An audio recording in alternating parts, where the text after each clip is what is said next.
So good morning, good afternoon, and good evening to Miss Bayor. I am Caryll Asignar from BSBA 2D Econ 122-73013. In this video, I'm gonna tackle about the assignment in chapter 19. The first question is explain the market for loanable funds and the market for foreign exchange. The market for loanable funds refers to the interaction between borrowers and lenders in the economy. It is where individuals, businesses, and governments come together to borrow or lend money. Now let's talk about the market for foreign exchange. This market involves the buying and selling of different um, currencies. It is where individuals, businesses, and government exchange one currency for another. The next question is explain the supply, demand, and interest rate of loanable funds. Where does it come from? The supply represents the amount of money that savers are willing to lend in the market.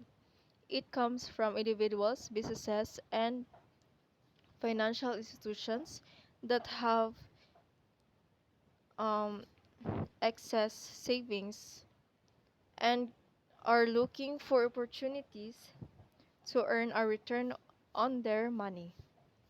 Next is, as the interest rate increases, savers are more inclined to supply loanable funds because they can earn higher returns on their savings.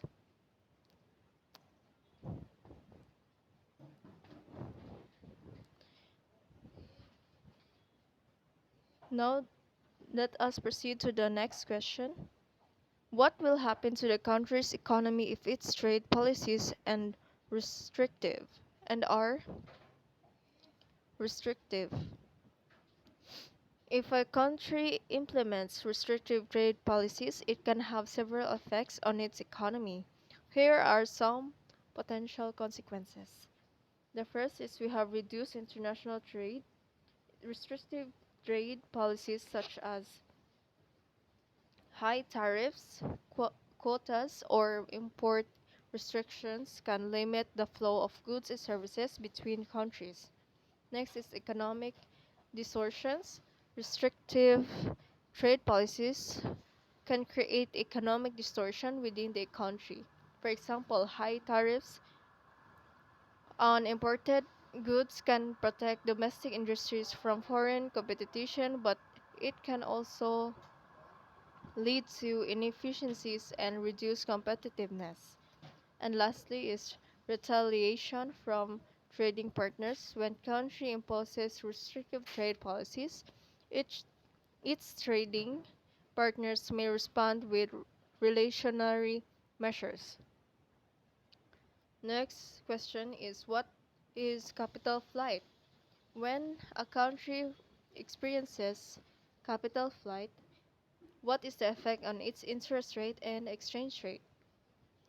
Capital flight refers to the rapid outflow of financial assets or capital from a country, typically driven by concerns about economic or political instability, unfavorable economic conditions, or a lack of confidence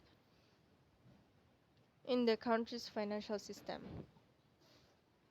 When a country experiences capital flight, it can have significant effects on its interest rate and exchange rate.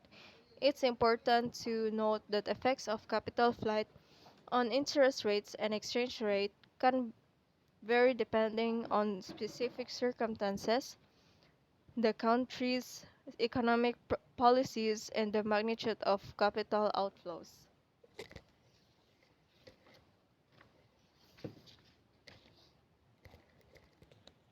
Now let us proceed to the next question.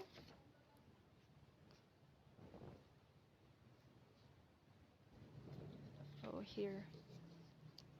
What is the effect or impact to local and international economy if a fiscal policy will be implemented to buy only locally produced products?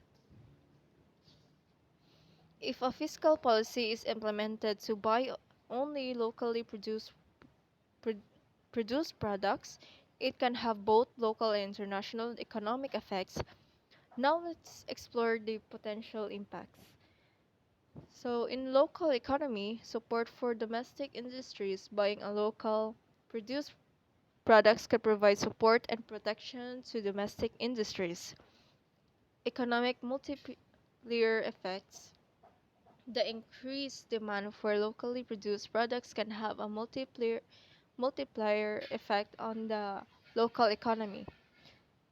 While the international economy, disruptions implementing a fiscal policy to exclusively buy locally produced products can disrupt international trade.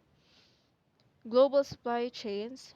Many industries rely on global supply chains where components or raw materials are sourced from different countries.